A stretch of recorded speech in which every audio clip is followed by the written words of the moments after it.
કોલેજનો અભ્યાસ પૂરો કર્યા પછીનું દીક્ષાંત પ્રવચન. મિત્રો, આપણને ખબર છે કે દરેક કોલેજની અંદર જ્યારે ડિગ્રી મળતી હોય છે, ડિગ્રીનો કોઈ સમારંભ હોય, યુનિવર્સિટી હોય કે કોલેજ હોય, ત્યારે હંમેશા એક દીક્ષાંત પ્રવચન વિદ્યાર્થીઓને માર્ગદર્શન માટે કરતા હોય છે. અને એ પ્રકારની ભૂમિકા ઉપર એક વખત મારે આજે દીક્ષાંત પ્રવચન કરવાની તક મળેલી અને એના અનુસંધાનમાં બે વિદ્યાર્થી સાથે જે વાત કરી એ વાર્તાના આપવા માંગુ છું. મિત્રો, આ વાર્તાની ભૂમિકાને કરતાં પહેલાં મારે કહેવું પડે છે કે દીક્ષાંત સમારંભ એટલે કે કોલેજનો અભ્યાસ પૂરો અને ત્યાર પછી તરત જ વિદ્યાર્થીઓ પોતાના વ્યવસાયમાં જવાના હોય અને વ્યવસાયની અંદર જતાં પહેલાં એનું માનસ કેવું હોય છે એનો ખ્યાલ બતાવવા માટે મેં એમની સાથે માત્ર વાર્તાલાપ કર્યો. મેં એમની સાથે કીધું કે આજે તમે સૌ વિદ્યાર્થીઓ તમારા કોલેજનો અભ્યાસ પૂરો કરો છો. તમારા જીવનની અંદર કોલેજ લાઈફ એક આનંદની લાઈફ હતી, મજાની લાઈફ હતી. એ સમય હવે જ્યારે પૂરો જ થયો છે ત્યારે મારે તમને આ પછીના વિભાગમાં જીવનની સચ્ચાઈ પરની એક વાત કરવી છે. મેં એમને કીધું કે મોટા ભાગના વિદ્યાર્થીઓ જ્યારે સારી ડિગ્રી પ્રાપ્ત થાય છે ત્યારે એના મનમાં સીધા પ્રકારનો એક જ પ્રશ્ન હોય છે કે અમને સારી નોકરી મળે, અમને ખૂબ સારો પગાર મળે અને બહુ સારા સ્થાન ઉપર અમને આ પ્રકારની વ્યવસ્થા ગોઠવાઈ જાય. મિત્રો, આ તમારી સૌથી મોટી ભૂલ છે. તમે જ્યારે કોલેજમાં આજે જ્યારે પૂરું કરીને બહાર નીકળશો અને ત્યારથી તમારો સંઘર્ષ શરૂ થશે. કોલેજમાં સંઘર્ષ નહોતો, ભણવામાં સંઘર્ષ નથી, ડિગ્રી મેળવવામાં સંઘર્ષ નથી, તમારે ઊંચી કક્ષાના માર્ક મેળવવામાં સંઘર્ષ નથી. જીવનનો સંઘર્ષ તો હવે શરૂ થશે. અને એ સંઘર્ષની અંદર સૌથી પહેલી વાત તમે એ નક્કી કરો કે કોઈ પણ સંજોગોમાં તમને તાત્કાલિક ઊંચા પગાર મળે એ પ્રકારની અપેક્ષા રાખશોમાં. બધાના મનમાં એમ થયું કે આવડી મોટી સારી ડિગ્રી, ફર્સ્ટ ક્લાસ. મેં વિચાર્યું કે આ લોકો એમ જ વિચારે છે. મેં એને કીધું કે હંમેશા એકદમ પાયાથી શરૂઆત કરો.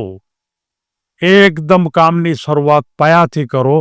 તમારા ક્ષેત્રની અંદર જે પાયાનું કામ છે એ પાયાના કામથી તમે જો શરૂઆત કરશો અને તમે ધીમે ધીમે સફળતા મેળવશો તો તમે ઈચ્છો છો એટલો પગારે મળશે, ઈચ્છો છો એટલું સ્થાન પણ મળશે. મિત્રો, હું એમ તમને કહેવા માગું છું કે કદાચ તમે કોઈ સારી કોઈ ઓફિસમાં તમે જાઓ તો કદાચ તમને ફાઇલિંગ કરતાં પણ નહીં આવડતું હોય. તમને કોઈ પોતાના જે ફાઇલો હોય છે ફાઇલો ગોઠવતા પણ નહીં આવડતું હોય. જુદી જુદી ફાઇલોના વિભાગ કેમ કરવા એ પણ આવડતું નહીં હોય. તમારું જ્ઞાન બરોબર છે, તમારા વિષયનું જ્ઞાન બરોબર છે, પણ આ પાયાનું જ્ઞાન તમે મેળવ્યું નથી.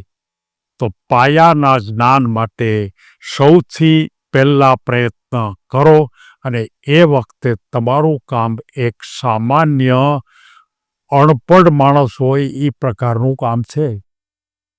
અને એ વખતે તમારે વધારે પગાર ન મળે શરૂઆતમાં.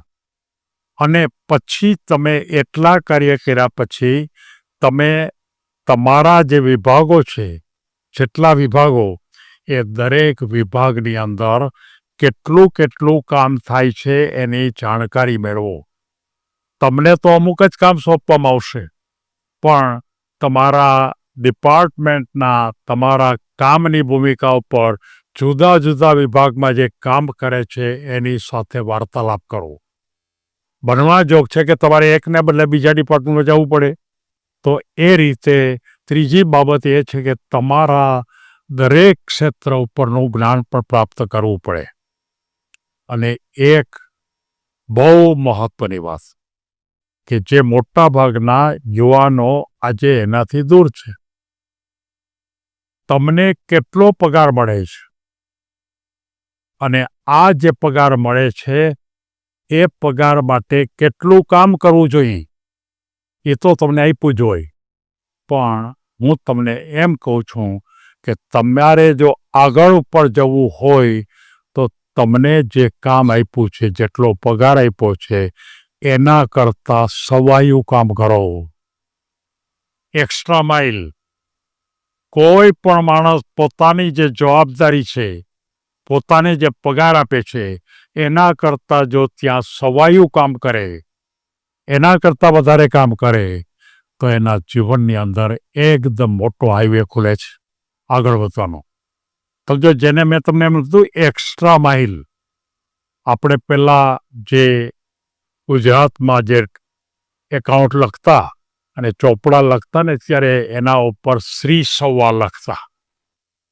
એ શ્રી સવ્વાનો અર્થ જ એ છે કે તમે કોઈ પણ કામ કરો એમાં તમારી જવાબદારી કરતાં સવાયું કામ કરો.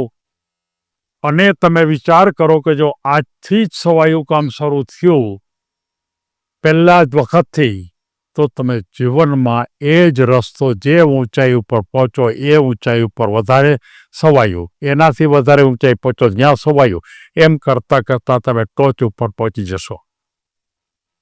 એનાથી આગળ તમે જે કંપનીમાં નોકરી કરવા જશો ત્યારે તમારે એ કંપનીને સંપૂર્ણ વફાદાર રહેવું પડે. જો તમે સંપૂર્ણ વફાદાર હશો તો જ કંપની તમને વિકાસ કરશે. પણ કંપનીના વિકાસના વિચાર તમે નહીં કરતા હોય અને કંપનીમાં અવરોધરૂપ બનતા હશો તો તમારું નામ એક ને એક દિવસ એના મોટા અધિકારી પાસે પહોંચી જશે અને તમને લાંબા સમય સુધી ત્યાં નોકરીમાં રહેવાની. તમે જોઈ શકશો કંપનીને વફાદાર રહેવું. અને છેલ્લી વાત કરવાની છે કે શક્ય તેટલું વધારે જ્ઞાન તમારી ડ્યુટી ઉપરાંત આ જે કંપની છે એના ઉપરનું વધારે મેળવતા જાઓ. મેં એવા કેટલાય જોયા છે કે મોટી કંપનીની અંદર અમુક કામ એને માટે જવાબદારી ન સોંપી હોય તો પણ એ કામ કરવા માટે વધારે સમય રોકાય. એવા મેં જોયા છે. તો વધારે સમય રોકાવો અથવા તો ઘરે કામ કરો અથવા તો તમારી ડ્યુટી દરમિયાન કરો, પણ હંમેશા થોડું વધારે કામ કરી રાખો. અને આટલી વાત મારે તમને દીક્ષાંત પ્રવચનની ભૂમિકા ઉપર મારે તમને કહેવું છે. આજથી જ તમારી ડિગ્રીને ભૂલી જજો. આજથી જ તમારી ડિગ્રીની ઊંચાઈ બહુ મોટી છે એને યાદ પણ ન કરતા. આજથી જ તમારી પોતાની જે સ્કિલ છે એ સ્કિલને વિકસાવો અને તમે આ જે બતાવ્યું એટલા માટે સૌથી નાના પગારથી શરૂઆત કરો.